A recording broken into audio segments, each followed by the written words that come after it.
Won't you let me out? You gotta let me out, okay?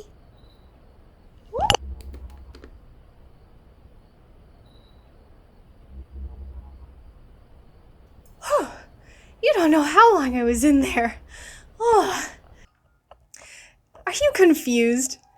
Does this seemingly endless card game seem unsettling to you? Do you also hate the stoat? Its seemingly unending sass. My name is Elle, and just consider me your compass rose through the spooks and scares of Inscryption. I've been a horror fan for a long time now, and this game is different. It is different from any other card horror or roguelike that I've ever played. It seems the internet agrees that we cannot discuss what happens in this game, unless I were making an explanation video or something like that. And in accordance with the rest of the internet and my other reviews, this is a non-spoiler review to give you a better idea of the type of scary you'll encounter while playing Inscryption. The game opens up with a cryptic single line of voiceover and a black screen. The screen moves to a menu that allows you to continue your game, with the new game button seemingly disabled for the time being. You continue the game and are met with a creature hiding in the darkness. He says it's been some time since you played, and you begin on your card-based role-playing tabletop game adventure with your mysterious dungeon master. Is there a deeper story than this? Yes. Is the game actually scary? Yes again. The introduction of the game teaches you how to play the card-based mechanics that will be your source of power as you progress through this story. As much as I'd love to dive in deeper about the story of this game, it really is best experienced yourself. In terms of actual gameplay, the main mechanics are the base card game throughout the entire runtime of the game. The game is fairly standard compared to other card games like Hearthstone or Magic the Gathering, with a fun and creepy implication to summoning and winning the games. You get strange power-up style items every so often that, while they help in the game, may seem like they are not necessarily part of the cards. But this is much more than a card game.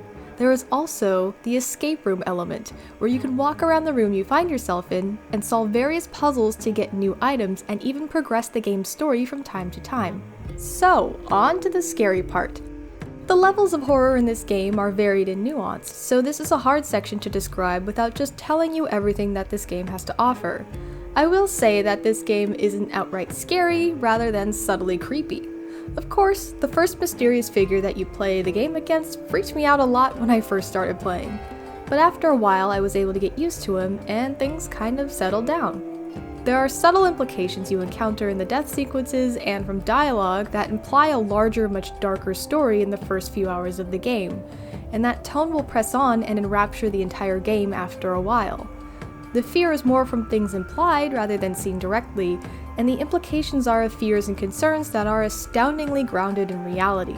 This is not the summoning of ghosts or ignoring the call of demons, but rather the excitement of discovery slowly melding into abject terror as you realize that some things are best left buried where you found them. After shuffling and re-optimizing my deck, I would describe the horror style of Inscryption as grounded passive horror. I bite my tongue from explaining why, but I insist that the pervasive horror of the game's narrative is grounded in a reality that we understand to exist, as users of the internet and followers of fandom culture. The moral questions that are discussed are most likely those that you've pondered before. It is from these sentiments that bring Inscryption into the passive horror style as well. You don't have to fight your way through a horde of monsters or hide to keep yourself safe from some being you can't understand. You just play cards. You walk around from time to time and you conspire with the most unlikely of things to change your position from one to another. The answers aren't always clear, nor are the results of the actions that we take. The line between game and reality begin to blur, and in the end, you find yourself as you were, sitting in front of the computer, pondering the events that led you here. The strange and unique storytelling method has gripped many people, and I'd like to congratulate Daniel Mullins and the rest of the team that worked on Inscryption on the awards and praise this game has received since its release. Thank you for watching, and until next time,